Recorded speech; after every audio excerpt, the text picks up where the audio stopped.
G'day and welcome to the Global View on this Wednesday. I'm Andrew Gagan.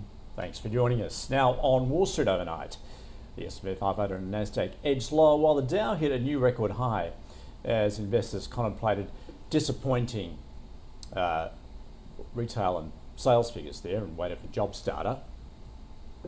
Just getting some stock specifics there. Well, this is obviously what we've seen. We're going to be focused on a little later today in CSL and ASX. I'll get to that at the end of the show. Let's first take a look though, as mentioned there, Dow hitting an intraday record high. Now, stock specifically, Disney and Home Depot helped boost the Dow to a fresh peak despite a drag from Coke, which fell after missing Wall Street estimates for fourth quarter revenue. The S&P 500 software index pairing earlier gains with Datadog shares surging after the cloud-based monitoring and analytics platform beat quarterly estimates. Marriott shares hit a record high, with the hotel chain projecting a 35% increase in fees from co-branded credit cards and affluent travellers splurging on luxury vacations. Shares of S&P Global fell heavily after the forecasting 26 profit below estimates, which dragged peers Moody's and MSCI lower. And Spotify shares soared after the audio streaming platform forecast first quarter earnings above expectations, benefiting from strong user growth and price hikes. Well, US retail sales growth stalled in December as households scaled back spending on big ticket items such as motor vehicles. Sales increased 2.4% year on year in December, while US business inventories increased by less than expected 0.1% in November as retail inventories fell. And the employment cost index in the fourth quarter rose 0.7%, which was in line with expectations, while small business confidence slipped. Meanwhile, FOMC member Beth Hammack has said she expects an extended hold on US interest rates, saying rather than trying to fine-tune the funds rate, I prefer to err on the side of patience as we assess the impact of recent rate reductions and monitor how the economy performs. While fellow Fed member Laurie Logan saying if we see inflation coming down, but with further material cooling in the labour market, cutting rates again could become appropriate. Well, US Treasury yields have fallen following that economic data and suggestions the US economy may be softening, giving the Fed more leeway to cut rates. The US 2-year was at 3.44, the 10-year at 4.14, Australian 3-year government bond yields falling to 4.3%. The US dollar index down slightly on the day. The Aussie is currently trading at 70.7 US cents. Oil prices little changed as the market waits on further diplomatic developments in the Middle East and Ukraine. Brent futures settling at $69 a barrel, gold falling around 0.5% as the market consolidated. Ahead of US jobs and inflation data, spot gold at around $5,030 an ounce, and copper down 1%, iron ore at around 102 US a tonne. And Bitcoin has fallen to below 69,000 US dollars. Well, earlier I caught up with Elfreda Jonker from Alphinity Investment Management to take a look at what's driving those global market narratives, particularly with a focus on Wall Street. What has been very interesting, and we already saw it last year, is that the market's trading on narrative rather than fundamentals. And this whole narrative around the AI disruptors, moving from one sector to the next is probably going to continue going forward.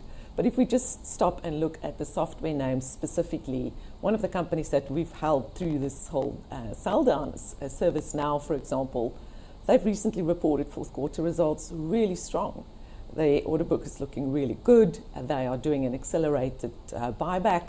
So everything is lining up fundamentally, but it is this overarching narrative that AI can take over what they do. And I think in the interim, yes, potentially over time, these risks will come to the fore. But in the interim, there will be a lot of new opportunities for investors to take into account. And particularly for us, ServiceNow is still one of those that we think fundamentally everything is aligned. So we would definitely argue that if you look at the overall tech sector, it's become very binary because half of the stocks in that tech sector is up this year and the other half is down. So it's no longer a cohort moving in one direction, it's become a stock pickers market. Well, as a result, we have seen that rotation out of tech into other parts of the market. How are you looking at valuations? Where is the value at the moment? Yes, we've definitely seen this resurgence to value old economy, and I think there are definitely a lot of opportunity there. Value has been unloved for quite some time, and where we are going is to see which of those companies that is geared to the real economy doing better, because everything that we are seeing from an activity point of view is definitely still ticking up. Importantly for us, it's all about companies that can beat earnings expectations. So we still look at all of these opportunities and then decide where we go. Two of the stocks that we have in our portfolio, Parker-Hannifin, has reported very strong results, benefiting from the economy doing better. And then most recently, we've also added Caterpillar. They definitely at a point where we're starting to see a big increase, more than 70% year-on-year increase in their order backlog. So it does simply say to you that the demand is there, activity is picking up, and there is space for these type of companies at low valuations to balance the higher valuation companies in your portfolio. I see you saying you're also seeing green shoots in the staples. What are you seeing there at the moment? Yes, I think in an environment like what we've been in over the last few weeks, you can see how quickly sentiment and narrative can change. When you have this divergence from let's sell anything tech and AI and go into another part of the market, consumer staples is always that safe haven that investors can tilt towards. What we've seen overall is that, as I've mentioned, overall economy is doing relatively well. I think not just in the US, but overarching activity. We're looking at an environment where the Fed can potentially cut more rates. So we do think that some of the staple names that we have in our portfolio could continue to do well, and is also important in an environment that is so fickle and driven by sentiment. So, for example, we have Coca-Cola in our portfolio, we've got L'Oreal, Costco, we've got Walmart in our Global Sustainable Fund. So a lot of these companies, yes, they are never going to jump as the high growth companies will, but also like Coke, for example, the numbers were a little bit softer yesterday on that outlook, for example, and the stock's down 2%, not 20%. So it remains, I think, in our view, one of those sectors that's not super expensive at the moment, and a sector where you still need to stock pick and find those that can beat expectations over time. But we do think that in an environment that we're in at the moment, it's important to also have those more defensive names to balance your higher growth stocks. Now, Elfreda, since we last spoke, we have had results from those mega cap tech stocks, namely Alphabet, Amazon, Meta, Microsoft, Apple as well. What did you make of that? As a cohort, they all reported really strong results. I would say across the board, the results that were probably the most impressive for us was probably Meta. Very, very strong revenue generations. What they can earn from ads just continue to grow and grow. I think on the other hand, what people didn't expect is this massive increase in capex from these hyperscalers. So Meta, for example, is also up there with Google, as well as Amazon, Microsoft. All of them are spending massively. So I think if you just take a step back, the capex has increased around 160 billion just since the start of the reporting season in estimates. So more than 600 billion will be spent this year by the four hyperscalers, and that does offset the really strong growth that you have seen come through on revenue and earnings.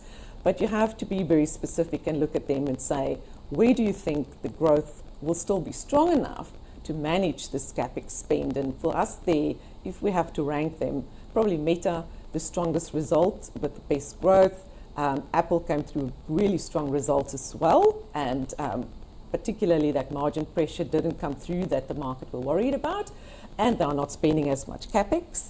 And then Alphabet definitely still coming through as that AI winner, and particularly in their cloud business, growing and gaining market share relative to a Microsoft as well as an Amazon. So we still see space in the portfolio for selectively these Mag 7s, but for us it's been more about broadening that AI technology exposure to some of the other names in the ecosystem where we think those companies can still grow ahead of what the market's expecting.